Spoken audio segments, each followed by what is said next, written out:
Hello friends, Insta empire की ये video आप सभी लोगों के लिए बहुत ही ज़्यादा खास होने वाली है, क्योंकि इस वीडियो के अंदर बताया गया है कि किस तरह से जावेरी परिवार और भानुशाली ग्रुप मिलकर नक्श को बिल्कुल पूरी तरह से बर्बाद करना चाहते हैं। और अब आगे नक्श क्या करेगा। अगर आप लोगों को ये वीडियो पसंद आए तो इस वीडियो को लाइक ज़रूर करें और ऐसी ही वीडियो पाने के लिए हमारे चैनल को सब्सक्राइब और ज्वाइन करना ना भूलें। आपको ये वीडियो कैसी लगी, अपनी राय हमें कमेंट में ज़रूर दें।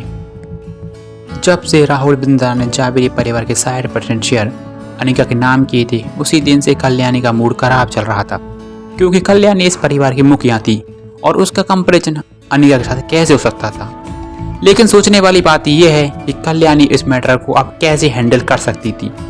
अनिका के हाथ से वो 60% शेयर्स निकालना आसान नहीं था।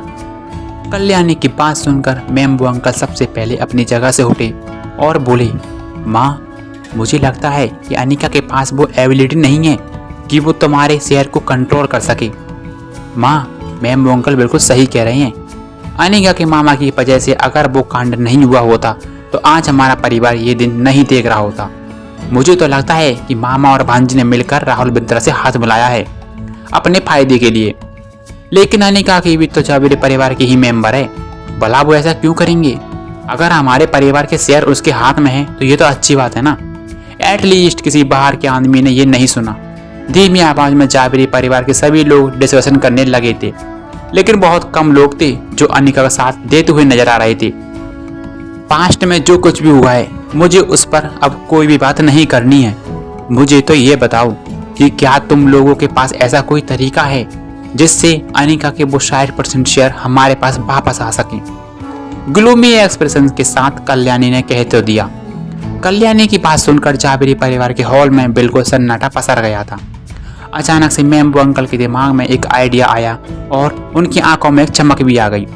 एक बार फिर से अपनी जगह से उठे और धीमी आवाज में बोले, माँ, मेरे पास एक तरीका है, लेकिन मुझे डर है कि आप अगर उसको एक्सेप्ट नहीं करोगे। क्या तरीका है तुम्हारे पास? मुझे बताओ। कल्याणी के चेहरे पर भी अब पूरी तरह से चमक आ गई थी। अचानक से उसे महसूस हुआ कि मेम्बू अंकल को इतना प्यार करना, इतना सपोर्ट करना बर्बाद नहीं गया है।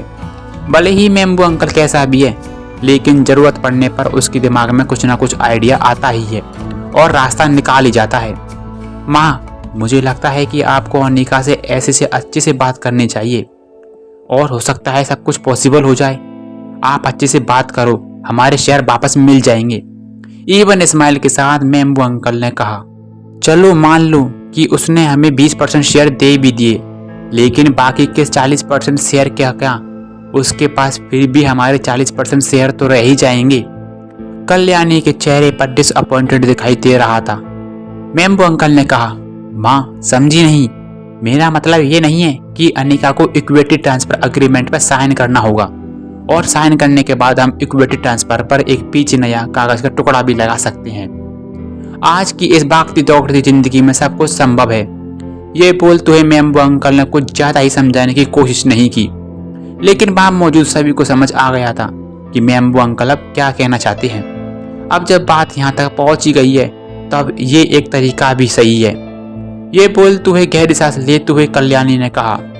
उसी समय मेम्बू अंकल ने फिर से कहा, माँ, हमें ये नहीं भूलना चाहिए कि राहुल बिंद्रा ने जावेरी परिवार को इम्पोर्ट एक्सपोर्ट कंपनी भी दी है। दरअसल इसी वजह से मेम्बू अंकल को अनिका से नफरत हो रही थी। उन्हें समझ नहीं आ रहा था कि राहुल बिंद्रा अनिका के लिए इतना जेनरस क्यों हुआ। मेम्बू अंकल की बात सुनकर कल्याणी की आंखों में पैसों की चमक आ गई थी।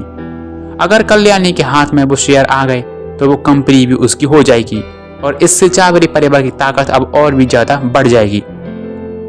5 दिन बाद भानुशाली ग्रुप में सीईओ ऑफिस में नक्श टेबल पर रखी हुए डॉक्यूमेंट्स को देख रहा था।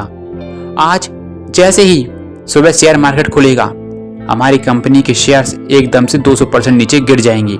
सीरियस एक्सप्रेशंस के साथ सेक्रेटरी नंदिता ने कहा। आगे की पूरी कहानी जानने के लिए सुनते रहिए पीके एडिट की स्टोरी इंस्टा एम्पायर।